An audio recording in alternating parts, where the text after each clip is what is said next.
सुबह का अखबार पढ़ते हुए अचानक मेरी निगाह अपनी नई पड़ोसन से जा टकराई। मैंने सुना तो था कि मेरे बगल वाले फ्लैट में कोई महिला अधिकारी शिफ्ट होने वाली है, पर यह हमारा पहला आमना-सामना था। हेलो हाय से शुरू हुआ परिचय कब गहरा हो गया पता ही नहीं चला।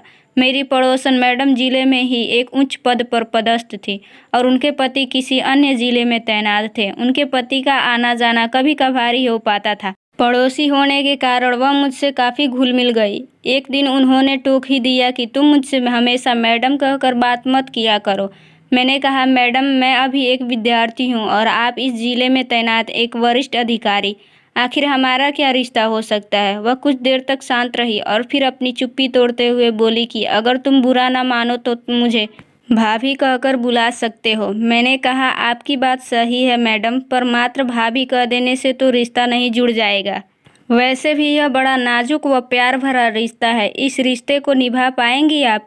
उन्होंने अपनी आंखें ऊपर दिखाई और मेरी आंखों में आंखें डालकर बोली, यह जरूरी तो नहीं कि हर रिश्ता खून से ही बनता हो। रिश्ते की परिभाषा अपनापन, स्नेह और प्यार में छुपी हुई है और अगर हम एक दूसरे को समझ सके तो यह रिश्ता हम भी आसानी से निभा सकते हैं। उस दिन के बाद से हम मुंह बोले देवर भाभी के रिश्ते में बंध गए। एक दिन सुबह सुबह उन्होंने मेरे दरवाजे पर दस्तक दी। गुड मॉर्निंग जनाब विद्यार्थी। जीवन में घोड़े बेचकर सोना अच्छी बात नहीं है। अच्छे विद्यार्थियों की तरह अपने करियर पर ध्यान दीजिए और पढ़ाई लिखाई में जुट जाइए।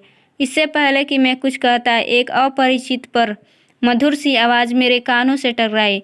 नमस्ते अंकल, मेरा नाम प्रिया है और मैं कक्षा 11 में पढ़ती हूँ। मैं आपकी भाभी की इकलौती प्यारी बिटिया रानी हूँ और अब यहीं पर रहकर आगे की पढ़ाई करूँगी। अच्छा भाभी, तो आपने इन्हें हमारे बारे में पहले से ही बता रखा है। चलिए अच्छा हुआ, अब हमें परिचय देने की ज़रूरत नहीं पड़ेगी। तो ठीक है, हाथ मिलाइए और आज से हम दोस्त हुए। अच्छा अंकल, अब आप बताइए कि कैडबरी चॉकलेट पसंद है ना आपको? हाँ हाँ, क्यों नहीं। तो फिर शाम को आप कैडबरी चॉकलेट लेकर आइएगा। चल हट बदमाश कहीं की, अभी अंकल से कायदे से परिचय भी नहीं हुआ और तेरी फरमाइशें शुरू हो गई। भाभी ने कहा, आप इसकी बातों में मत आइएगा क्योंकि खाने पीने को लेकर दोस्ती करने में यह काफ़ी तेज है।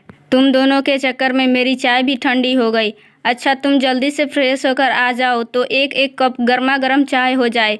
वक्त के साथ प्रिया मुझसे काफ़ी घुल मिल गई। वह मेरे खाने से लेकर बाहर जाने तक का हिसाब किताब रखती। जब कभी भी मैं देर से आता तो प्रिया दरवाजे पर खड़ी मेरा इंतज़ार करती रहती और जब तक मैं खाना नहीं खा लेता वह कुछ नहीं खाती। उसकी मम्मी भी खुश थी कि प्रिया को बोर नहीं होना पड़ता, पर प्रिया के दिल में क्या चल रहा था उससे मैं और उसकी मम्मी बिल्कुल अनजान थे। वैसे कुछ सोचने का कोई कारण भी नहीं बनता था।